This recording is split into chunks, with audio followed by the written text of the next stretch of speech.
In 2018, Donald Trump launched a war, not with bombs or soldiers, but with tariffs. He called it a bold move to protect American jobs, to punish unfair trade, especially with China, and bring factories back home. It was America first, taken to the global economy, but what followed was anything but simple. China retaliated with tariffs of its own. Global markets shook. Billions were wiped off the stock exchange in days. American farmers, many of them Trump loyalists, suddenly couldn't sell their crops. Manufacturers faced skyrocketing costs. Prices at the store crept higher. Trump doubled down, insisting the US was winning. But economists warned of long-term damage. This wasn't just a trade policy, it was an economic earthquake. Was this aggressive strategy the key to reclaiming American dominance? Or a trillion-dollar mistake that quietly punished the very people it promised to protect? In this video, we break down Trump's tariffs and how the Chinese president responded.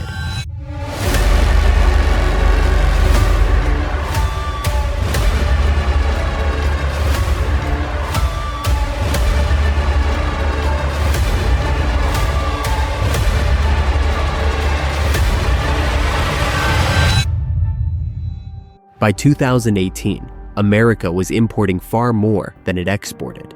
The trade deficit with China alone had ballooned to over $375 billion. To Donald Trump, that wasn't just bad economics.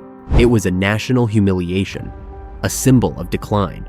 For decades, US presidents had tolerated the imbalance, seeing it as the cost of globalization. But Trump saw betrayal. He campaigned on a promise to reverse it all. At his rallies, he hammered the message home. To Trump, this wasn't just economics, it was war. And tariffs? They were his weapon of choice. The enemy? Cheap Chinese steel, intellectual property theft, outsourcing by American companies.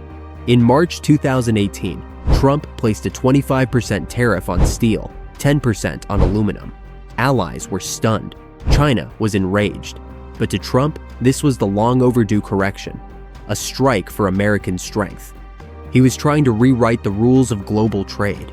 And this was only the opening shot. Trump's tariff barrage didn't go unanswered.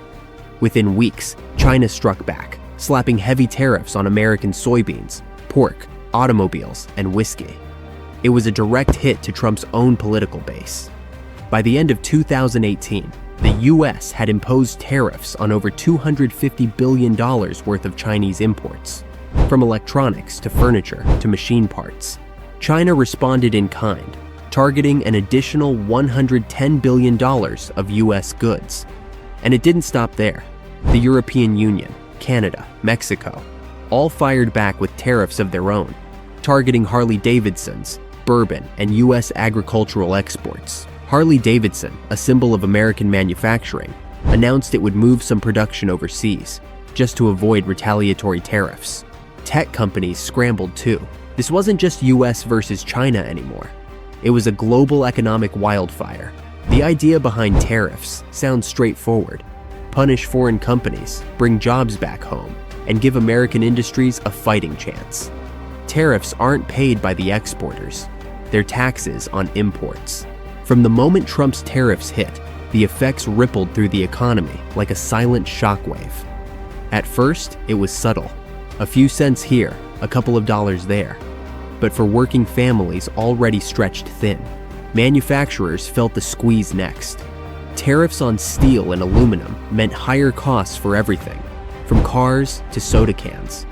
Small and mid-sized factories couldn't absorb the shock. Some slashed jobs, others closed completely. For millions of Americans, the hidden cost of the trade war wasn't a political abstraction. It was a bill they're still paying. US-China trade relations remain tense. While some goods continue to flow, the strategic trust between the world's two largest economies has eroded.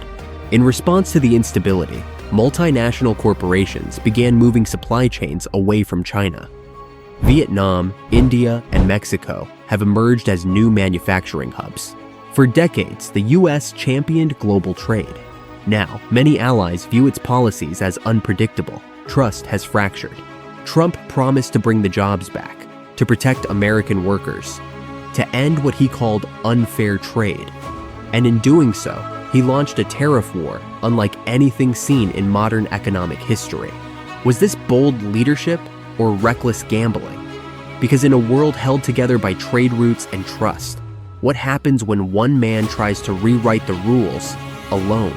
If you found this breakdown on Trump's tariffs insightful, hit that like button, subscribe for more policy deep dives, and let me know your thoughts in the comments below.